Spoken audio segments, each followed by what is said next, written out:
आंध्र प्रदेश की फैक्ट्री में काम करने गए एक और मजदूर की मौत। जीएनगंज में मृतकों की संख्या बढ़कर 6। सब हेडिंग। फेफड़ों में संक्रमण से श्रवण ऋषिदेव ने तोड़ा दम, पुलिस बोली। ठेकेदारों के खिलाफ दर्ज है मामला, गिरफ्तारी के लिए छापेमारी जारी। राइटिंग कस्बा पूर्णिया। आंध्र प्रदेश के अनंतपुर स्थित एक टेलीकॉम फैक्ट्री में काम करने गए बिहार के मजदूरों की मौत का सिलसिला थमने का नाम नहीं ले रहा है।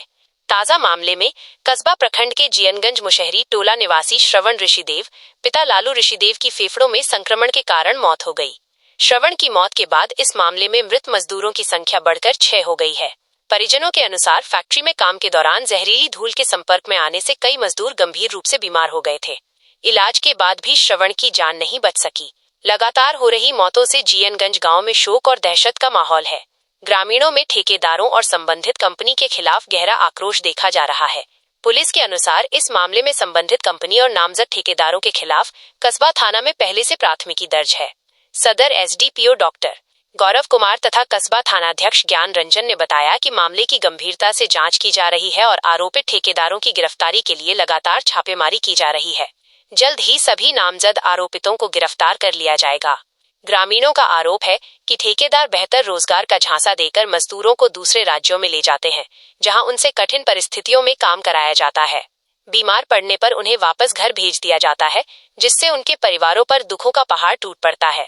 लगातार हो रही मौतों के बाद पीड़ित परिवारों ने दोषियों के खिलाफ कड़ी कार्रवाई और उचित मुआवजे की मांग की है। बोलिए, क्या हुआ?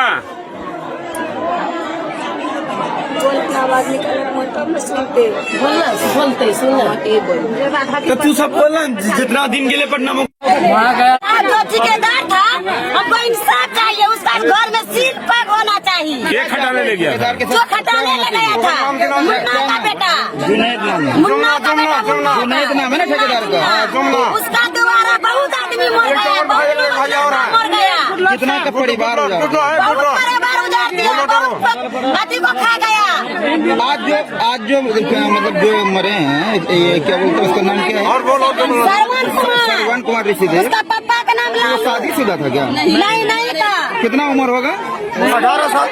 17-18 साल होगा। तो इसको भी जुनैद ही लेके गया था। उसको ले गया था वहाँ पर खटाने के लिए।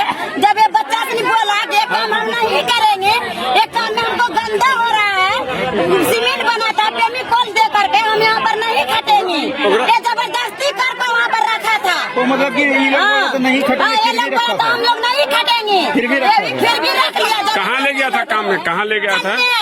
आंध्र प्रदेश। हाँ, आंध्र प्रदेश ले गया था। घर जब ये लड़का बोला था कि हमको हम नहीं खटेंगे यहाँ पर, हम घर जाएंगे। ये बोला क्या नहीं, यहाँ पर खटो। क्या चाहते हैं अभी? क्या चाहते हैं? हम इसको इंसाफ चाहिए। उसको घर में सील पैक होना चाहिए। जैसे हमको उजारा है, ऐसे उसको को उजारेंगे। यानी कि आप इसका गिरफ्तार होना चाहिए। पुलिस का कार्रवाई होना चाहिए। इंसाफ दिलाइए। तो अभी तक इसकी गिरफ्तारी नहीं हुई। कोई चीज का उसको इंसाफ नहीं हुआ है। ये अभी है कहाँ? भागा हुआ बोलना नहीं है। फांसी का सजा को इंसाफ दिलाइए। क्या नाम है आपका? माला देवी। मरने वाला का क्या नाम है? मरने वाला श्रवण कुमार। श्रवण कुमार। हाँ। और को बोलिएगा। कहाँ गया था काम करने के लिए? आंध्र प्रदेश। अच्छा, उसके बाद क्या हुआ? उसके बाद वहाँ काम करने के लिए गया था। कौन काम करने गया था? पत्थर पिसारी के लिए। अच्छा, वहाँ हो गया काम करने के लिए। जो लग जाता था उसको मार रहा था। क्या मार रहा था? जुगना मार रहा था। जुगना किसका बेटा है? जुगना मुन्ना का बेटा है। कहाँ घर है? घर जेलगंज है। अच्छा, ये जो मरा है आज, ये कहाँ जो रात में मरा है, 12 बजे रात में मरा है। हाँ, मृतक का घर कहाँ है? जो मरा है उसका घर कहाँ है?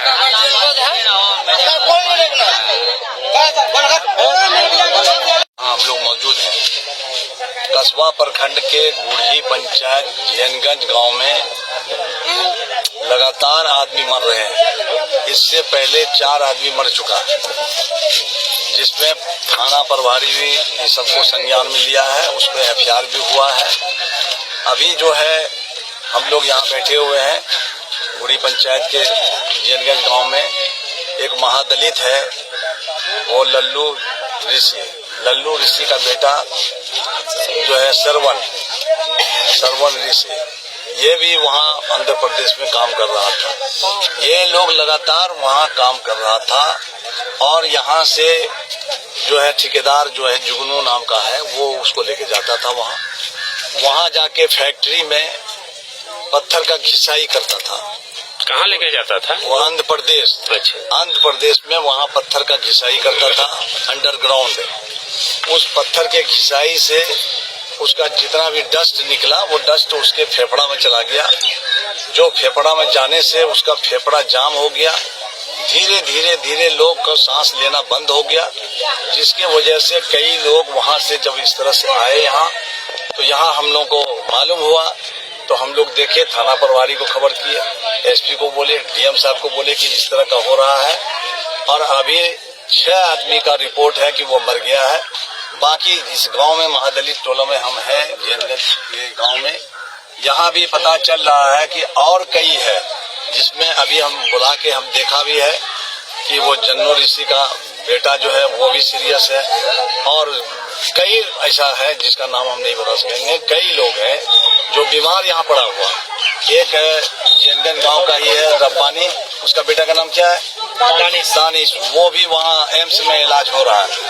तो ये खबर मिलने के बाद हम पटना गए, एम्स में जाके डॉक्टर से मिले। डॉक्टर से हम सारी बात का रिपोर्ट लिए कि ये जो गरीब मजदूर है, ये प्रवासी मजदूर जो दूसरे राज्य में जाके काम करता है, आज वो परेशान है, इसका फेफड़ा जाम है। तो ये जो आप उसका इलाज कर रहे हैं, ये पैसा इसको घर में नहीं है, आप बाहर से दवाई लिखते हैं। तो डॉक्टर साहब जवाब दिया कि जो दवाई हमको उपलब्ध है वही दवाई हम देंगे, बाकी दवाई हम नहीं दे सकेंगे, जो बाहर में है वो बाहर से खरीदे। तो ये गरीब मजदूर जो है गांव से चंदा करके सब महादलित जितना भी है 2 रुपया, 5 रुपया, 10 रुपया करके ये लोग चंदा देके उसको बचाने का काम किया है। हम सरकार से मांग करते हैं कि सरकार इसको संज्ञान में ले, और प्रशासन से भी हम कहना चाहते हैं, एसपी साहब से भी कहना चाहते हैं, थानेदार से भी कहना चाहते हैं कि ये अपराधी इस तरह से खुलेआम घूम रहा है, लोग उग्र हो रहा है, अपराधी को पकड़ा जाए, उसको अरेस्ट किया जाए। दूसरा यह है कि ये जितने लोग मरे हैं और मरने वाले हैं, ये मरे वाले जितने भी हैं, जिसका रिपोर्ट चला गया है, जिसका रिपोर्ट लेबर विभाग में गया है, और वहां जाके हमने कहा है, सारा रिपोर्ट भी दिया है। इनको मरने वाले को सरकार से हम मांग करते हैं कि 25-25 लाख रुपया मरने वाले को दिया जाए। सर अभी तक मतलब जो बीमार है या जो जिसकी मौत हुई, अभी तक मतलब कहीं से कोई मदद नहीं हुआ सरकार से कोई मदद नहीं है। हम लगातार सरकार के लेबर डिपार्टमेंट से हम बात कर रहे हैं। पटना भी हम गए हैं, वहाँ एसी से भी हम मिले हैं, कई पदाधिकारी से मिले। अभी लगातार हम बात करते ही हैं, सारा रिपोर्ट हम दे रहे हैं यहाँ से कि इस तरह से मर रहा है, और सरकार को जरा सा भी जू नहीं हेरा जा रहा है कि हम जो है इस पर संज्ञान में लें, और जल्दी हम जितना जल्द हो हम कार्रवाई करें, इस पर कार्रवाई करके वैसे दोषी को अरेस्ट करें। सर अभी तक 6 मौतें हुई हैं, जिसमें कि 4 मौतें आपके गृह पंचायत के लोग के। गृह पंचायत तो है ही, मेरा घर है, मेरा घर तो पूरे विधानसभा में है। वहाँ भी कस्बा में 2 मरा है, जी जी, एक तारानगर में मरा है। मरने का खबर का लिस्ट बहुत बड़ा है। 4 जीएनगंज में, यहाँ 4 है, 4 2 6, और बाकी और वही बथना बता रहे हैं हमारे जिला परिषद साहब, तो वहाँ भी है। ये तो पता नहीं चलता है कि ये जो फैक्ट्री वहाँ चल रहा था, बिहार के कितने मजदूर हैं, बाहर के कितने मजदूर हैं। जो प्रशासन थानेदार जो है वो गए वहाँ, एसपी साहब भेजे थे उसको वहाँ जाके उसको कंपनी वाले से भेंट करके कंपनी में पता चला है, जो हमको बताया है कि उस कंपनी में वाले को पकड़ने के लिए वो कंपनी को बंद करा दिया गया है। और लेबर प्रवासी मजदूर का जो विभाग है, इन लोगों से हम लगातार बातचीत कर रहे हैं कि जो लेबर का जो मुआवजा होता है वो मुआवजा जितना जल्द से जल्द हो इन लोगों को दिया जाए। और जो बीमार है उसका इलाज भी, उसका इलाज का ठीका तो सरकार को लेना है।